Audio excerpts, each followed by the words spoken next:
Good evening. Hi. Welcome, everybody. I'm Ethan Brenner Mesquita. I'm delighted to welcome you tonight to our policy outlook on the global war on fentanyl.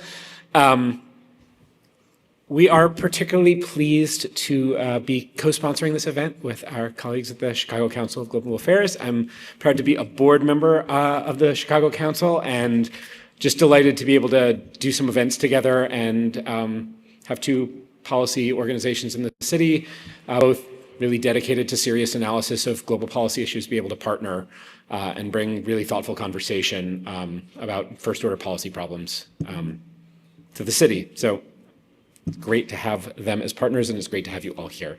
We have three fantastic panelists to guide us through the conversation tonight. So I just want to quickly introduce them and then get the conversation going. So first to my left, our moderator, Cécile Shea. She's a non-resident fellow, senior fellow at the Chicago Council and spent more than 2 decades as a US diplomat. Her work has taken her all over the world, from Tokyo to Islamabad to Edinburgh. She's navigated crises, political transitions, emerging security threats. She's advised military leaders, policymakers, and legislators, and now focuses on how global economic and demographic shifts shape national security. And we really couldn't ask for a better guide through tonight's conversation. So thank you for being with us. Next is our own, we're going to call him our own, Jake Braun. Jake most recently served in the White House as the acting principal deputy national cyber director. He played a central role in shaping the government's comprehensive counter-fentanyl strategy, in addition to his work on cyber, or in fact in complement with his work on cyber. His work on fentanyl drew on his deep expertise across the Department of Homeland Security, the National Security Council, and the interagency processes that build our cyber and national security strategies. Here at Harris, Jake serves as our executive director of the Cyber Policy Initiative, where he leads work on securing critical infrastructure, on strengthening electoral institutions, and on helping governments adopt effective cyber technology policies. Tonight's event is also inspired by the release of Jake's new book, right over there, Fentanyl: Fighting the Mass Poisoning of America and the Cartel Behind It, which offers an inside account of how America's counter-fentanyl strategy came together and what it will take to sustain progress. We're excited to learn from Jake and grateful to him for giving us the opportunity to have this conversation. Finally, Katie Tobin. Katie brings nearly 20 years of leadership at the intersection of national security, migration, and humanitarian policy. As Deputy Assistant to the President of the United States and Senior Director on the National Security Council, she led U.S. strategy on cross-border security, aviation and maritime threats, regional migration compacts, and several major humanitarian programs. She's also currently teaching here at the Harris School on related issues, which we're very grateful for.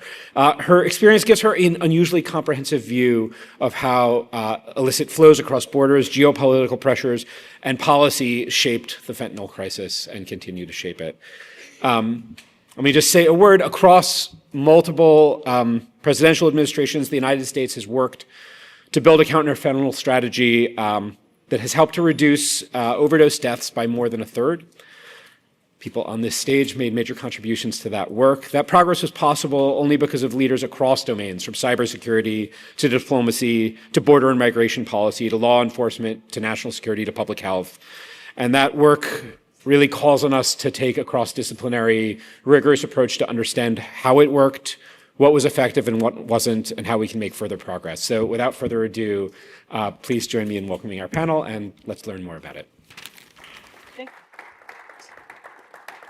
Well, good evening, everyone. Very nice to be here on this kind of disgusting evening, so it's nice to be inside. So we're just going to jump right into it, if that's okay. Jake, let's do the basics first. What exactly is fentanyl? So it's a drug that is incredibly cheap, far more cheap than heroin or cocaine or anything like that. It's also about 50 times more potent than heroin. But more interestingly than just its contours as a narcotic is that there's almost no demand for fentanyl. Except for a handful of individuals who unfortunately have had narcotics problems and so on in the past, and maybe the amount of choice that's available to them is limited. they're basically the only ones trying to find fentanyl. In fact, it's more like a poison, really, because it's being cut into people's cocaine, into their heroin, into other drugs, but also more insidiously into fake prescription pills. So fake Xanax, fake Oxycontin, fake Tramadol and Viagra and all these things.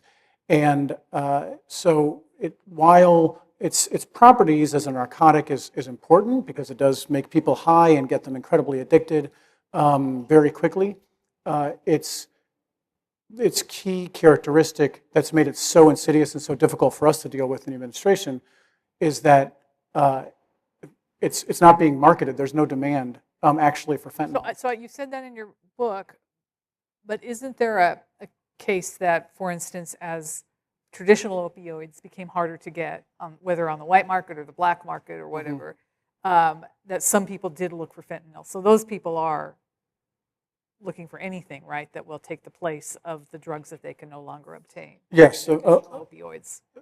absolutely. But oftentimes when we, if you think about back in the 80s or whatever, this is your brain on drugs and so on, and these public awareness campaigns that we would run to reduce demand, that's in large part irrelevant now because so few people are actually trying to do it. Saying, hey, don't do fentanyl doesn't do anything because almost nobody's trying to do fentanyl. A very small number is, but that's not what's leading to most of the deaths. Right. So, okay, so let's go back. So fentanyl is synthetic, right, which is different from cocaine or heroin, which you require in agriculture and a lot of poor people and poor farmers raising the drugs. So it is synthetic. Where are the precursor chemicals coming from? By and large, China. Still China. Almost. Despite the agreement that they were going to try to cramp. Okay, where the fentanyl is produced in Mexico? For the most part, and it's largely produced by the Sinaloa cartel. CJ&G and a few others are involved, but it's not only largely just produced in Mexico, it's largely produced by one cartel in Mexico. Granted, it's the biggest cartel, but one cartel. So is it produced in Venezuela? Look, the Sinaloa cartel is a massive global enterprise. It's bigger than a Fortune 50 company. It can outfight the government in Mexico in many places. Do they maybe ship some through Venezuela at some point? So maybe? it's transshipped through Venezuela. I think everyone agrees there's some of it transshipped through Venezuela. But when the president says it's manufactured in Venezuela, it's not manufactured in Venezuela, to the best that we know, right? The intelligence that I saw when I was working on it at the time said that the vast majority of it was coming out of Mexico, and in particular the Sinaloa cartel. And the transshipment goes Mexico to Venezuela to Europe, is my understanding, for the most part, rather than Venezuela to the U.S. I mean, the infinitesimally small amount that goes through there, sure. Yeah. But by and large, it's going through tunnels and drones and so on right on the border. Coming into here. Okay, now you mentioned the pills.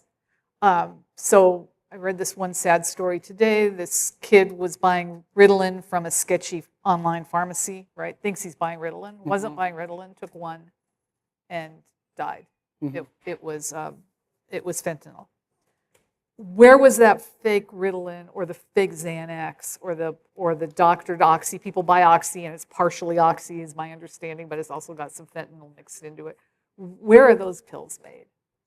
Almost always in Mexico. So they're also made, so it's not just the fentanyl that's being made in Mexico, it's also the fake pills that are being made in Mexico. True, but I think this is a really good point because maybe in the one case you read, there's actually some actual Oxycontin in the pill, but 90% of the time, there's no Xanax, there's no Tramadol, there's no Viagra or Oxycontin in the pill. It's just fentanyl and binder chemicals. Okay. And what we think happened, because the fake prescription drug line of business for the Sinaloa cartel, for really any cartel, was tiny. They made all their money off marijuana and cocaine up until very recently.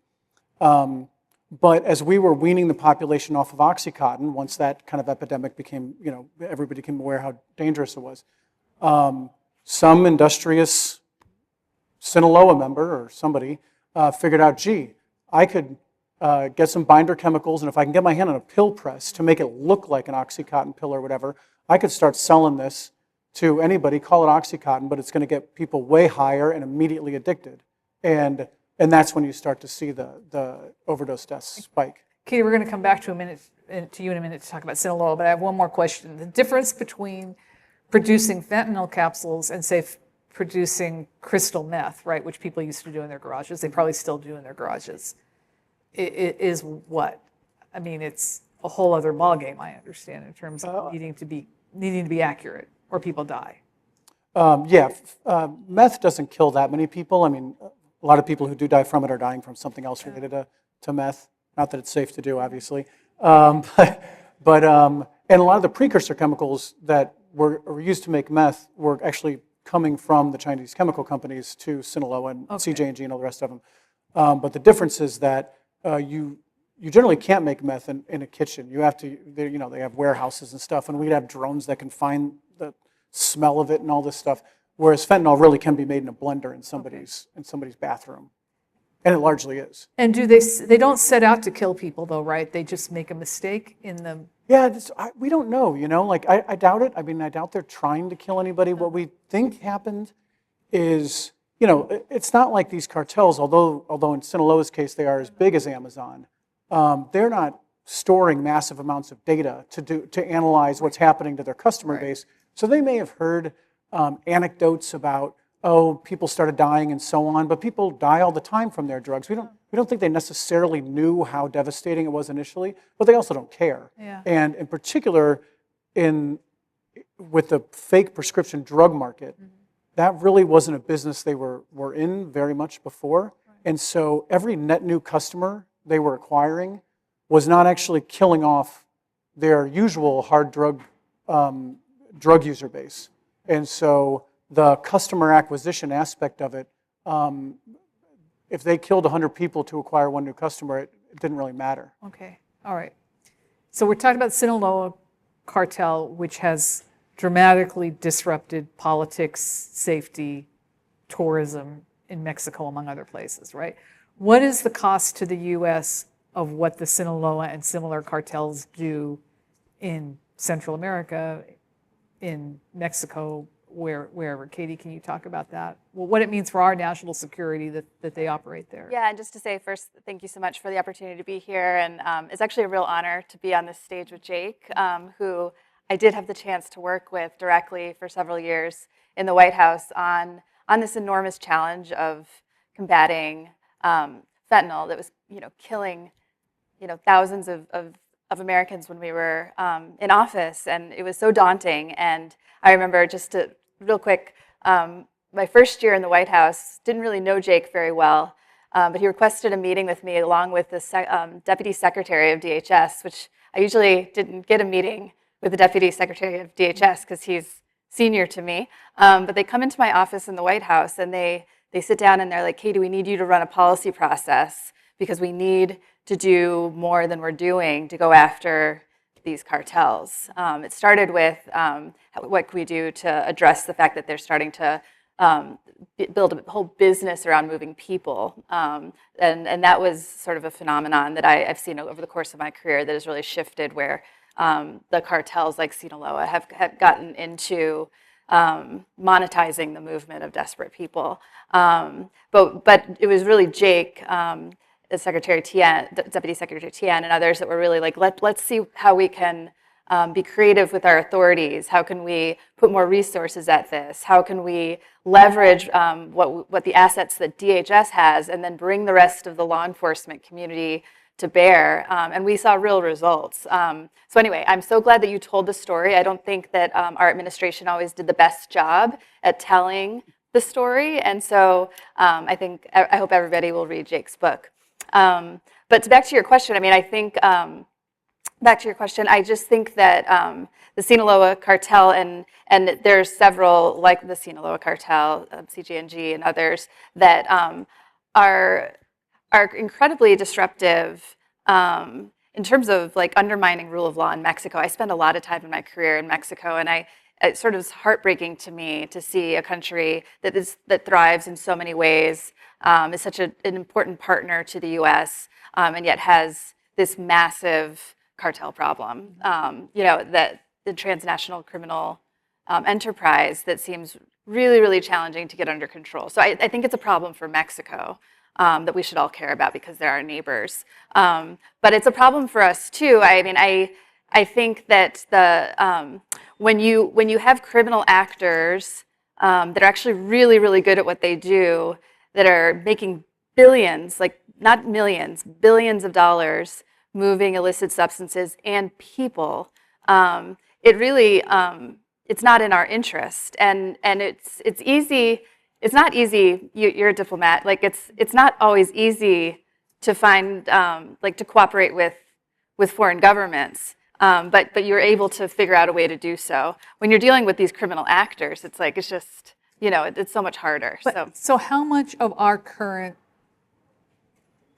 immigration crisis is because of lawlessness in Central America and Mexico? And how much of that lawlessness is related to cartel actions? I mean, that's a really difficult question to answer. Yeah. Yeah. Yeah. Some of it is, right? I mean, an enormous number of people coming from Honduras say they are coming here because they don't feel their children are safe in the cities right now. I mean, that's... Yeah, I mean, just to look at migration as one of the issues, I think there are reasons why people would already be motivated to leave. There are push factors, there are pull factors in like Central America, for instance. But what has become increasingly challenging is this black market industry of exploiting that.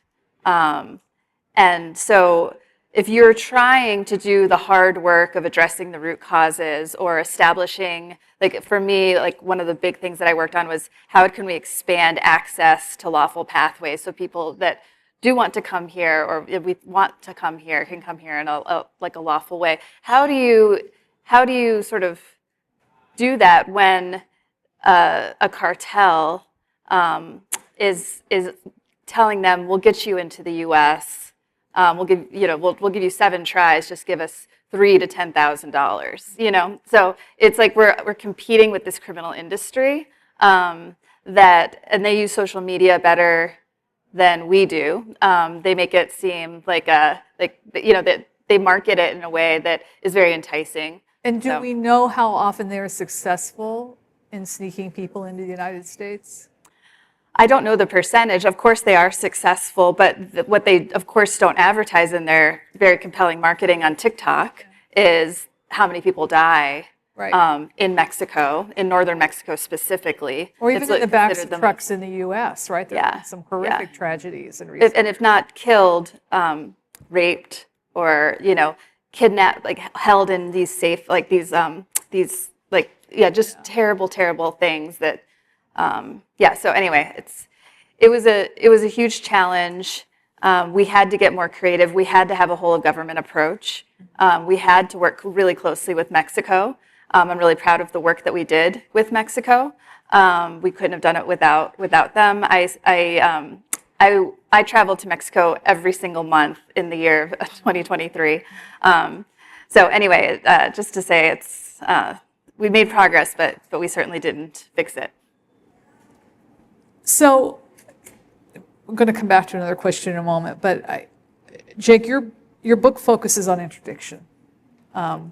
And I spent an early part of my career working on crop substitution back when there were crops to substitute in interdiction, right out of Thailand. And we were enormously successful. So Thailand went from being the major exporter of heroin in the world to being a net importer of heroin. They didn't even manufacture enough for their own citizens by the mid-90s. But it just moved next door to Burma. And then it moved to Afghanistan. And then we finally cut back a lot of the heroin coming into the U.S., but people discovered cocaine. And then, you know, to an enormously tragic degree, people discovered crack cocaine. And then in between all there were methamphetamines, and there were quaaludes, and there were, you know, in the 50s and 60s, millions of people addicted to prescription medications. So are we just whacking one mole and waiting for another one to pop up? I mean, should we be worrying more about what is causing people to continue to turn to these drugs in the first place and looking at demand more than supply? Well, and this is something that the President of China and the President of Mexico say all the time, like fix your demand problem and that'll deal with it. But again, as I was saying before, there isn't really much demand for fentanyl. And I think that if we have a narrow focus in the cartels, in particular Sinaloa, but CJ&G is doing some of it as well, and in the migration thing, obviously, they're both equally involved.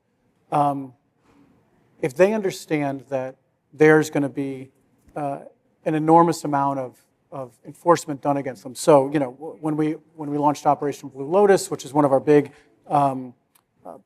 multi-pronged kind of campaigns against this, after which, you know, fentanyl deaths did drop about 37%. There's a lot of reasons for that. But it was because we were very clear that we were doing this because of fentanyl, not because of cocaine, not because of heroin, not because of marijuana or anything else, but because of fentanyl. And we levied sanctions against the Chinese chemical companies. We arrested several thousand, you know, Sinaloa henchmen. We impounded thousands of pounds of drugs, and DEA rounded up a bunch of Sinaloa senior leadership. These guys are rational actors. And so when they know, look, that they are going to have outsized heat put on them for this one bad thing they're doing, what we believe to be the case is, as rational actors and business people, and at the end of the day, these are businesses, right? This isn't a terrorist organization in the sense it's ideologically driven, that getting them to end that one line of business, that actually is something that is okay for us to use the military, the intelligence community, and law enforcement for. Once they stop selling this thing that is essentially a poison, that again, there's very little demand for, then we can go back to regular cops and robbers to get after cocaine and heroin and marijuana and everything else, because that stuff isn't killing people at the rate of fentanyl. Okay, so you're looking at this as a lowering the death rate first, and then we will look at the other things. But what if we looked at it as, why are there so many people seeking illicit drugs, even if it's not fentanyl, right? Why are people seeking illicit painkillers? Or why are people going on these sketchy sites and ordering Ritalin or Xanax? Maybe part of it is because they don't have health care. They don't have a doctor.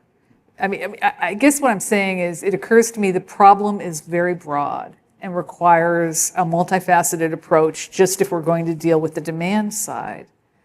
But the multifaceted approach we need, such as making sure people have access to physical therapy so they don't start taking opioids in the first place when they hurt their back, or have access to adequate time off so they don't have to go to work the next day, the day after they're injured, or, you know, have access to whatever drugs they're ordering from sketchy pharmacies, or at least some kind of mental health care so that they won't feel that they need to. But none of that is sexy, right? Blowing up fishing boats in the Caribbean, unfortunately, is sexy. And I guess that's what I've kind of struggled with my entire career, is why don't we look at some of the underlying causes of drug abuse in the first place, instead of always looking at this as a law enforcement and an international interdiction issue? Well, and I think that there's a couple of reasons. So one is, again, so cocaine and heroin used to be the two most deadly drugs in America. They killed about 5,000 people a year each. So 10,000 people about was the overdose numbers. Now it's about 100, or at its height was about 100,000 a year, and that's almost completely because of fentanyl. So it's not, they're just not the same, and therefore if we were to go and focus on the fentanyl problem and turning up the heat so much on the cartel that they're like, you know what, why don't we just sell cocaine and heroin again and go back to marijuana? Well, marijuana we've legalized, but these other drugs, and we'll stop doing fentanyl because the Americans are getting so angry at us and arresting us and putting, you know, blowing up all these things and everything else. And we know that this type of activity can work because of the Kiki Camarena experience. So Kiki Camarena was a DEA agent in Mexico in the 70s, I think, maybe 80s. And he was killed by the precursor to the Sinaloa cartel, the Guadalajara cartel. And the DEA and the rest of U.S. law enforcement, intelligence agencies, and so on, rained hellfire down on the Guadalajara cartel for this. And after that, the cartels kind of got the message, you can't kill American law enforcement agents. Like, we can do a whole bunch of other bad things, and they'll just kind of arrest us and put people in prison and maybe extradite them and so on, but they'll let our business enterprise continue. If you kill an American law enforcement agent, that is going to be very bad for our business, so we're not going to do that anymore. And I think we can make the same generate the same result here if we have outsized enforcement on the cartels so that we degrade multiple lines of business, degrade their ability to make money in multiple areas, so that they say, you know what, fentanyl is just too bad of a business for us to be in. It's hurting our other lines of business. We're making less money. More of our people are winding up in prison and so on. We can just stop doing that. And to your point, whack-a-mole, great, go sell other stuff. And not that we want to let them do that, but that can be relegated to normal cops and robbers, not this thing that's killing 10 times more people than anything else has ever killed Americans before.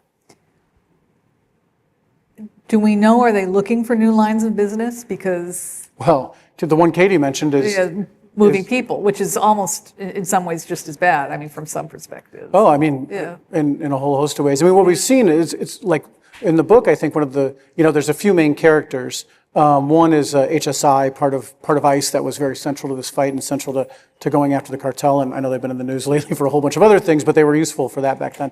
But also the Sinaloa cartel itself, because it was a multi-billion-dollar, it still is a multi-billion-dollar a year corporation. They made almost all their money off marijuana and cocaine.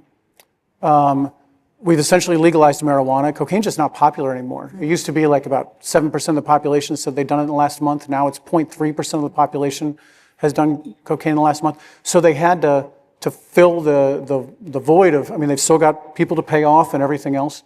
And so they've gotten into new lines of business. They took over the migration trade in many ways. You cannot cross the border now without paying off the cartel in one form or another. And they got significantly into the illicit prescription drug market with fentanyl. So they will diversify their lines of business based on need if it's a better business opportunity for them. Yeah, and just to underscore that, when the border numbers dramatically dropped in the first half of this year, talking to former colleagues that are still engaged on this issue, said that they were seeing a shift rather quickly. Suddenly, these cartels operating in northern Mexico were losing a tremendous amount of revenue because the numbers went down so much. And so they were starting to move cocaine more, but they were also starting to just do kidnappings for like large ransom. So it's like they will adjust very fast to make sure they keep their, like any business, but their criminal business, So, some of you may not know this, but the U.S. government historically has done a very good job of helping to train and equip police departments overseas. U.S. Marshal Service, Drug Enforcement Agency, the department, other agencies in the Department of Justice. And I was part of some of those efforts. And you would have been proud to see those efforts, because they stressed human rights, they stressed, positive, decent policing. They gave them training. When I was in Pakistan, a new Pakistani police officer had only been given 6 bullets to train on when he became an officer.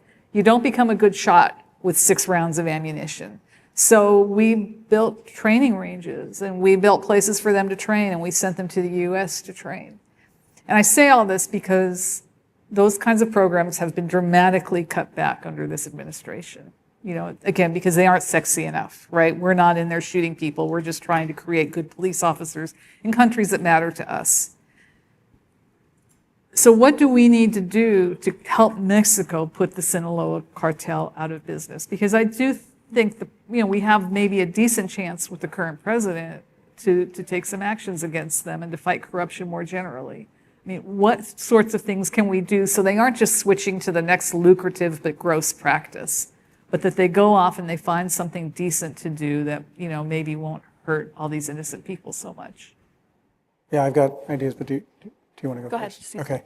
So one of the most impactful conversations I had during this was, I know you spent a lot of time there, the Sofitel Hotel right next to the U.S. Embassy in Mexico is kind of where all the government officials stay when they're in town. And they have this amazing rooftop bar. And so we're sitting up there, and I was sitting up there with Katie's favorite people, which were our TCIUs, which you guys had in Thailand as well, which are transnational criminal units, which these are elite Mexican law enforcement agents who are on our payroll. So we pay for these folks.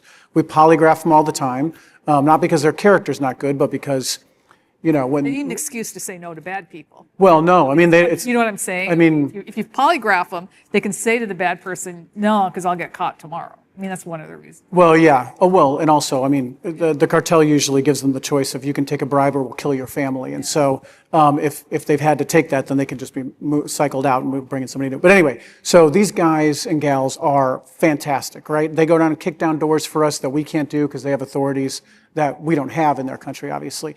So I'm sitting there. I took all these guys out to drinks after we had a meeting with them. And so, we're sitting there and they're showing me pictures on their phone of like, these thugs that they've arrested and, they've got the balaclavas on and they're standing in front of some military helicopter and everything.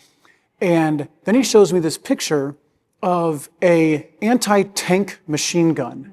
And I'm like, what is that? I'm like, do you guys carry that on your Jeep or whatever? He's like, no, man. He's like, I was crawling up this hill. We were trying to take a stash house. I get to the top of the hill and this thing is staring me in the face. And he's like, thank God the guy who was running it had to get up to take a piss or something, I don't know. So he rolls back down the hill and goes down to the bottom and says to his team, like, hey, look, we can't approach this way. So to their credit, they still went up to a different way and took him down.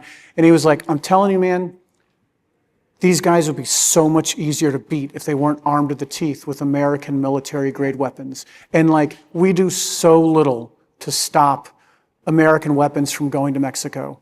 And in particular, again, these guys don't have pistols and rifles. They have anti-tank machine guns, grenade launchers and stuff like that. And we do almost nothing. I mean, we have some programs and others have stood up. And I know Katie, actually, when I went to do cyber in the White House, helped stand up several that, was it Desert Lightning was the one that was interdicting weapons going south? But we could do way more. And because, I mean, the Sinaloa cartel in particular can outfight the Mexican government in certain parts of Mexico. And that reminds me too, what, I was talking to a Nicaraguan legislator, I don't know, 10 years ago, and he was visiting here. And I said, what is the one thing the U.S. could do to help stabilize your country? And he said, tell California to clean up its prisons. And I said, what do you mean? And he goes, you arrest an 18-year-old Nicaraguan, you send him to jail for 5 years, he becomes a hardcore gang member while he is in prison in California. And then you send him back to Nicaragua. You deport him back to Nicaragua, where he is now a hardcore gang member that he wasn't before he went into that prison. And he said, and they are now running the gangs in Nicaragua. And I thought that was so fascinating. It's another reminder of how sometimes we inadvertently, or maybe advertently, kind of destroy the efforts of people trying to improve their own countries somewhere. It's probably inadvertent. I don't think we're good enough to be able to do it. No, I don't think the state of California wakes up in the morning and say, let's really screw up El Salvador today.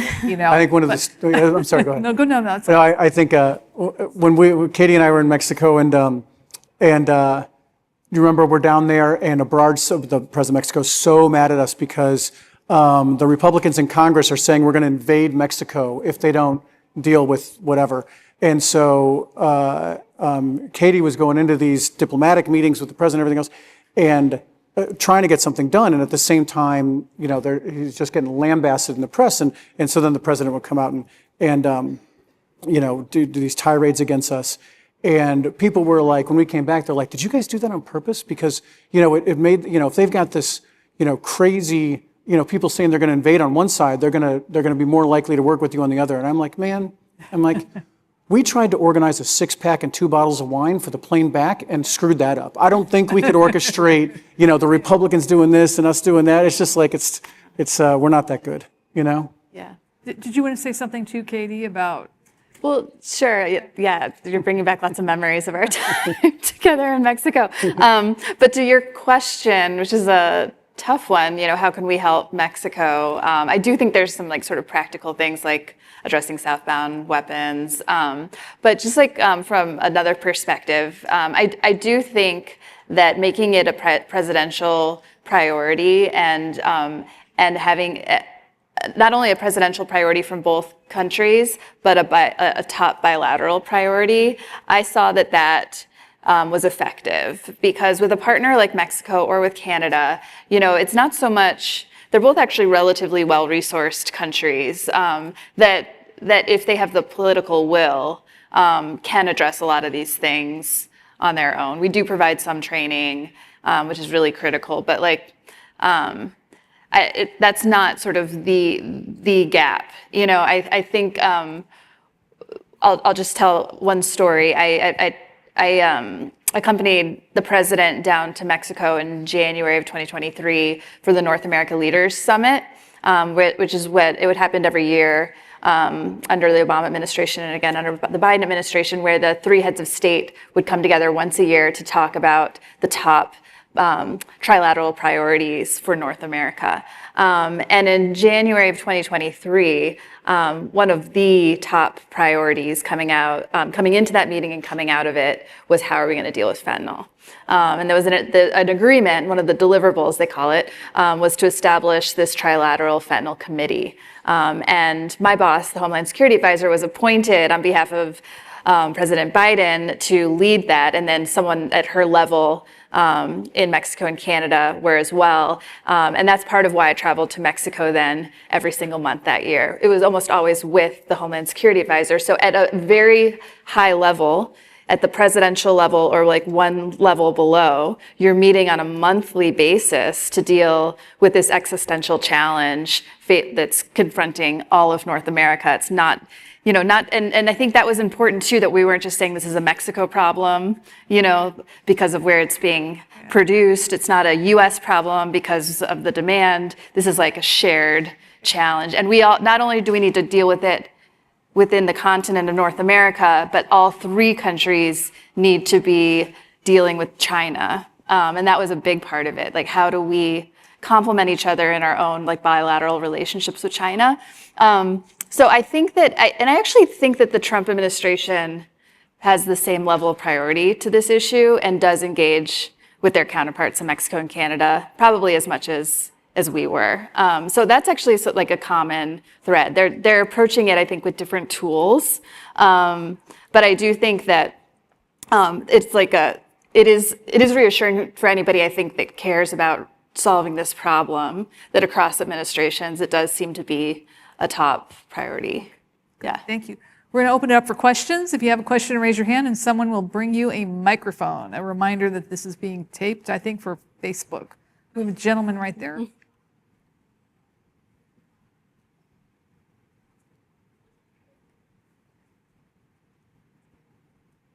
So it's been pretty well established that the cartels are extremely well armed. And I'm no gun expert, but I certainly understand your point about an anti-tank weapon like a law rocket or whatever. And my own knowledge of weapons is actually pretty good. So I'm questioning, are the cartels plus the Americans who have 3D printers, are they actually smuggling American 3D guns across the border, or are the cartels also manufacturing their own? Oh, no, they just buy them here and ship them down.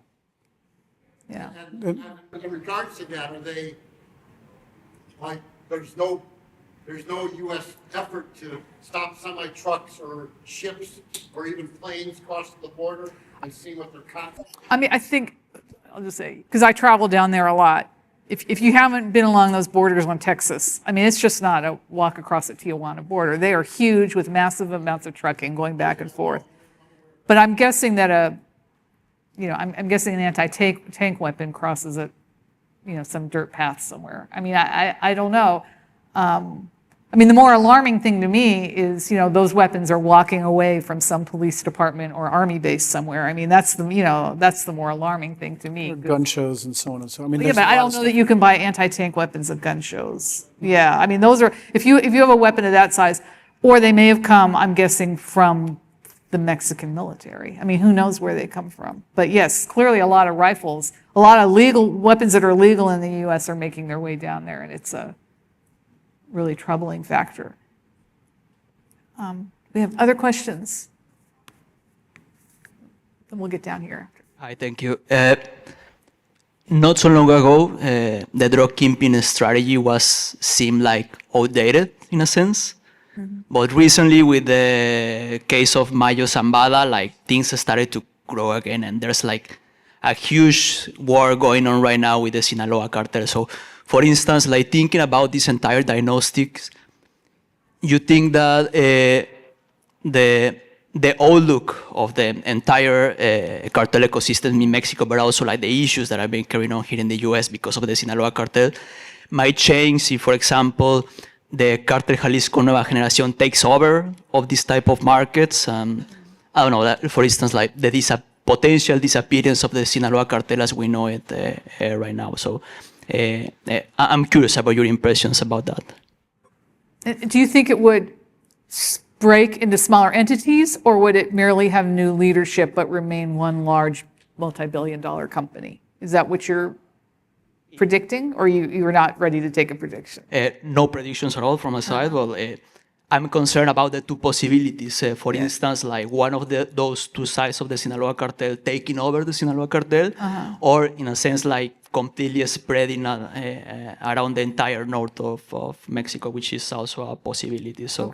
I don't know, yeah. My biggest concern right now, for instance, like thinking about Mexico specifically, is Cartel Jalisco Nueva Generación taking over about these small cells of cartels of the country and changing also the way we see drug markets here in the US and their connections to China and so on. Oh, okay. Go ahead. I honestly can't really speak to that. Yeah. So I think I'm actually incredibly concerned about exactly what you're talking about in this whack-a-mole thing, and which is why I think it's so important for us to make the downside of Sinaloa selling fentanyl so high to them that CJ&G, for example, doesn't step in as Sinaloa is going through all these problems right now, because the whack-a-mole problem is quite real, and we want the other cartels who otherwise would step into the void, as they've always done, whether it be for selling cocaine or marijuana or pick your other bad thing, to have them say, God, look at what just happened to these guys. No way. We'll sell other drugs that the Americans aren't going to send in, a bunch of CIA agents and, HSI agents and start arresting everybody and, do all the things that we're doing. And so I think if we make it, again, this is why it's so important and why I think the blowing boats up in the ocean and everything is, while I think it could be justified, military action can be justified because the fatality rate is so high. If it's not clear to the cartel, like exactly what we're doing and why we're doing it, that this is about fentanyl, it's not about migration, it's not about cocaine, it's not about whatever, it's about fentanyl, then you're absolutely going to see CJ&G start to take over Sinaloa territory and parts of, as El Mayo and the Chapitos split off and everything. You're absolutely going to see exactly that happen, which is why it's so important right now to be hyper-focused on the thing that's killing all these Americans, which is fentanyl, and really making Sinaloa pay an incredibly high price for that to show everybody else, don't get in this business or else the same thing's going to happen to you. So we have two questions, but I have a question for the young people, and that is about party drugs, because I guess I'm alarmed that I assume party drugs are still a thing. Are they not a thing? Yeah? Is there... Katie and I are just... Are young people aware that, you may think you're taking, I don't know, whatever people take anymore, ecstasy, whatever, but it might be fentanyl? How do you even know? Or is that a source of some of the deaths? I'm guessing. Yeah. Is there an adequate education program about don't even try it because you don't know what it is? Or do people, this young lady.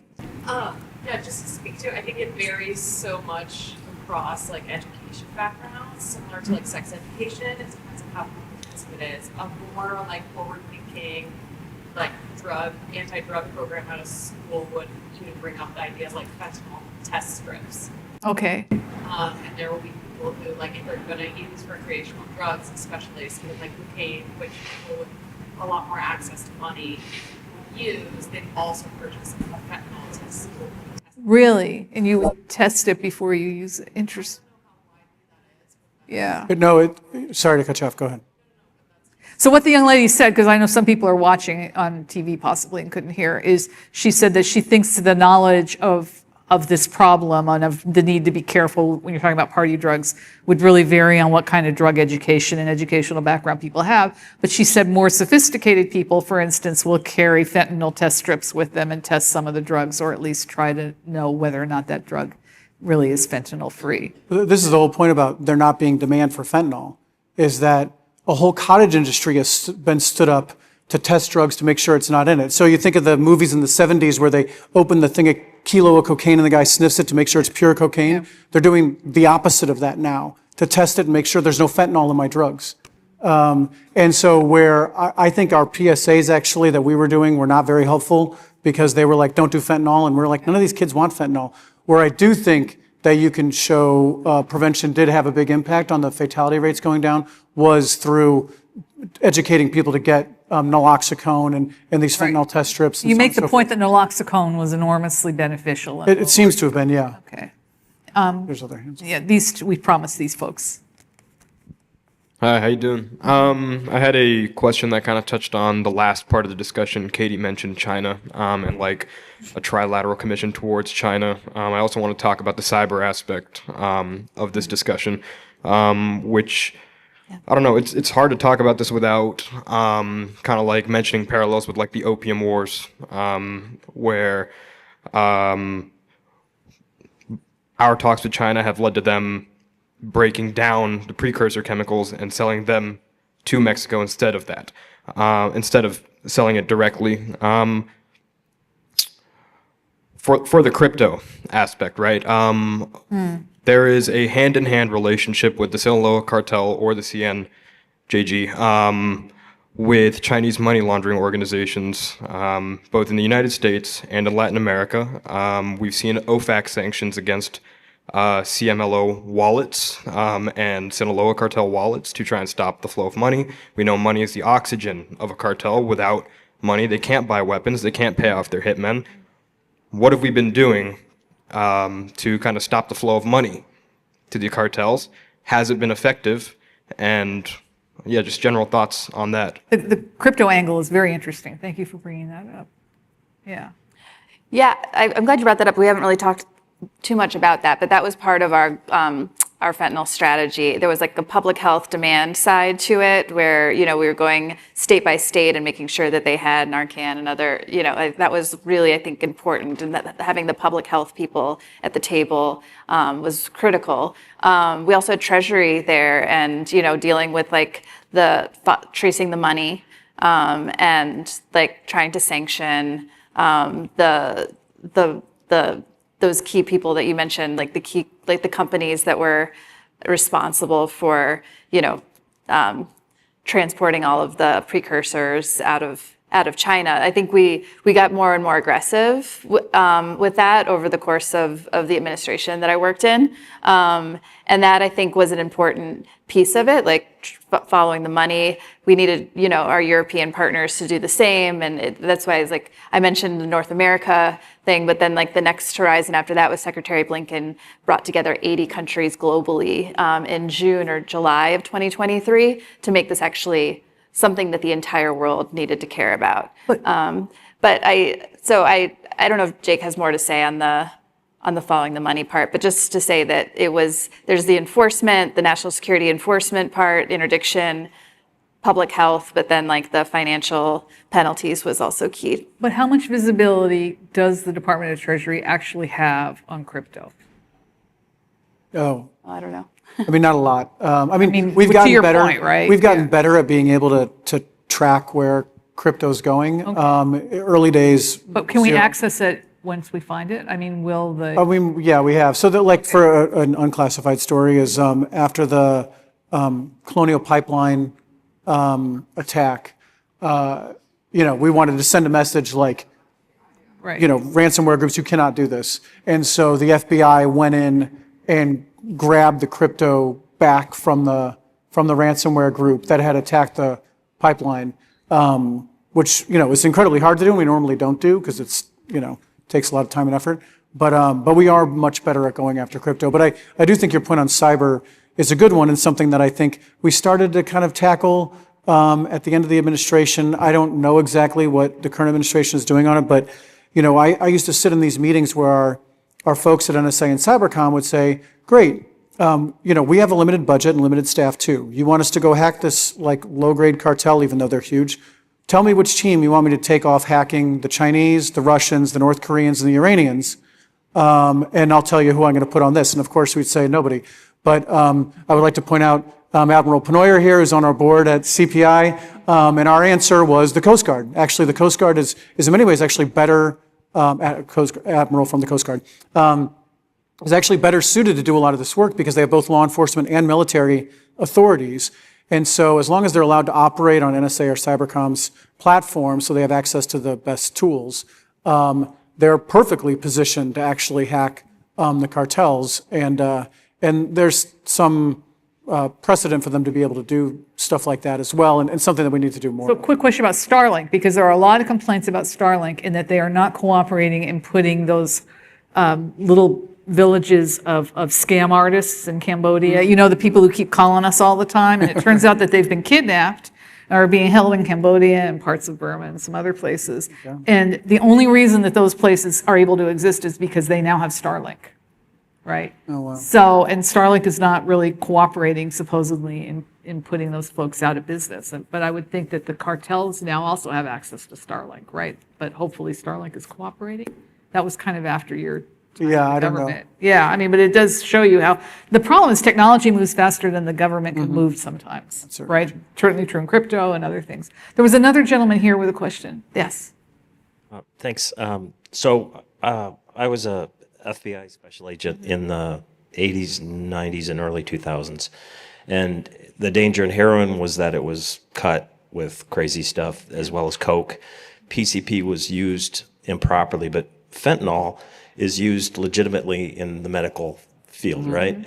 So what's the difference between the medical grade fentanyl and the kind that's on the street? Is it that it's adulterated, or is it just too strong and being added too much? And then I have a second question after that. Well, essentially, the Sinaloa cartel is in Pfizer. You know, so Pfizer or whoever can, you know, make fentanyl. So usually it's often patches or whatever for particularly painful problems. And they make it quite well, so it does what it's intended to do. It's the exact milligrams right. that you think it's going to be, right? They aren't Right. off by a tiny, tiny bit, which Right. would kill a person. Exactly. Whereas the cartel is like literally making this stuff in a blender in somebody's kitchen. And so we have what they call the chocolate chip problem, where sometimes if you haphazardly make a batch of chocolate chip cookies, you could get a cookie that doesn't have any chocolate chips in it, and you get some that have 50 chocolate chips in it. And so this is what happens with fentanyl. So where you do have some of these situations where some college kid was taking an Adderall to study for finals and dies, well, his friend who was taking it was fine because of the chocolate chip issue. The one that this kid took didn't have any fentanyl in it. The one the other kid takes, has so much that it kills somebody before it even gets down their esophagus, which happens all the time. Okay, that's a great analogy. Thank you. And then the other question I had, you mentioned that it's in like Adderall and things like that, and there was a young kid right before COVID that was trying to study and got an Adderall pill. So why would they put fentanyl in Adderall, Viagra, Rogaine, whatever? Like, why would they put it in those prescription medicines where you're not trying to get high? Yeah, they're one of the things I say in the book is like, I really hope this spurs on a whole host of other study by actual academics, particularly economists, to look at this. But I think it really comes down to customer acquisition. They have this massive tens of millions of person market in the U.S. of people who will take a prescription pill that they think is real. Maybe they bought it online. They should have gotten it from a pharmacist or a friend or somebody gave it to them, who would never take cocaine or heroin or any of those things. Like the mental leap, I mean, being in law enforcement, the mental leap of a person who's going to do that versus go take hard street drugs is big. And so they're like, gee, we can get into this massive market that we've never been in before. They weren't really in the fake prescription drug market before fentanyl. If we start doing this. So they just start making any kind of prescription drug that they think people will want with fentanyl in it in the hopes that they get them hooked and they buy more of it until they eventually die. But to them, it doesn't matter because it's these are all net new customers. It's really, it's like completely logical and completely morbid and awful, I think that guy said, okay, good. Well, last question, yes. So I have a question that, for example, if like the U.S. executive departments like the police and other departments that like the Coast Guard that you mentioned, they like somehow tolerate and allow like small percentage of the cartel drugs that we call like the abhorrent type of deal to bring the cartel guys to table by like totally eradicating, like to accept some of their demands, to totally eradicate like the drugs and to bring them to the table.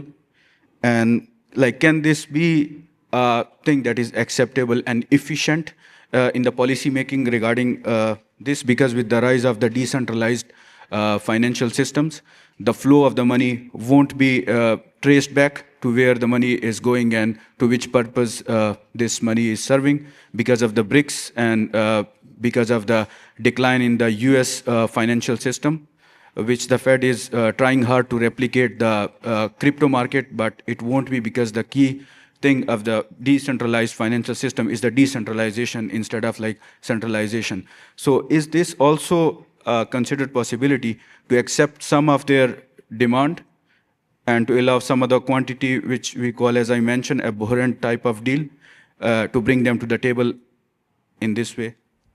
Can you shed light on that?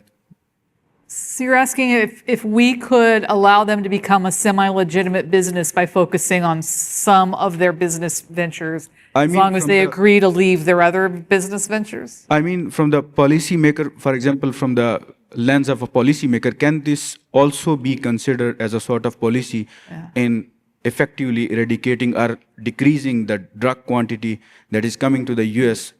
So there's two questions. Would it work, and is it politically feasible? I kind of think there's two questions. Yeah, it's a great question. Yeah, it's an interesting really, question. Yeah, Thank you. great to, all these questions have been great, and we don't have perfect answers. I would question, and I'd be curious to hear what Jake thinks, I would question whether the cartels would be motivated to come to the table.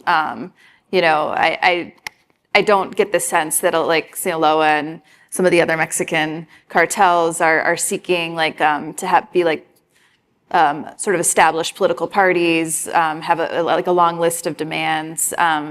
So I tend to think that it would. It's not like they're asking for an audience with the government and wanting some sort of legitimacy. I think they actually operate quite well the way that they're currently operating. But feel free to disagree, Jake. You know, I mean, their behavior is better than I do. Yeah, I think, I mean, I agree with you. I think we do have evidence. So the Kiki Camarena thing is one example. We didn't call them to the table and say, hey, you guys can't do this anymore. We just arrested and killed a bunch of them. But so our FBI official here might be able to call BS on me for this if I'm wrong. But the story I've been told is that after 9/11, a few of the cartel leaders actually called some folks at the Bureau and was like, look, we're not involved and we will not help these guys ship weapons of mass destruction or terrorists or anything else across the border. We're not getting in this business.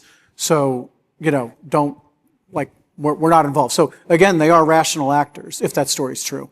I think we've got this, they're in a very difficult position because they've still got to pay off all the different officials and pay their thousands of staff and everything else. And their two main commodities, marijuana and cocaine, they're just not making money off of. I mean, not as much money as they were. I mean, they're not making $50-60 billion a year like they were off of those drugs. So they got to fill the void with something. And migration is one. Fentanyl's been another. It becomes very hard without us increasing the heat as much as we are to decimate all their other lines of business. To reason with them in the way that you're describing. But we did see, do you remember when it was like 3 months after Blue Lotus, and maybe 4 or 5 months, and they like took all these they decapitated these people and hung them from the overpasses of the highway and put these, wrote on these blood-stained banners that they had hung from there as well. Like, you know, these are the people who ran our fentanyl business and so on. And so like a lot of our law enforcement guys were like, yeah, they just do this because they wanted to, like, it was a bloodletting at the corporate leadership at the cartel. But they also don't normally decapitate people and hang them from a bridge to send a message to the Americans that they've heard what we're saying, you know, even if they were going to kill those people anyway. So I do think that they are a rational actor, I guess is my point. Whether sitting them down at the table and having a conversation is actually going to work, I'm not sure, but I do think that they are a rational actor that if we show that they will make less money if they continue to do this, they will stop doing it. It's an interesting point, though. And we thank you all very much, and thank both of you for this really interesting conversation. Thank you for moderating. Thank you. And thank you Important issue. for doing all this important work. And Jake's book is right over there with the very catchy and attractive cover. Did AI do that cover, or did you hire a graphic designer? According to my publisher, they did it, but they could have used AI to do it. I don't know. Anyway, it's right over there, and you'll be sitting there to sign the books? I will, yes. Okay, excellent. Thank you very much. Have a good evening.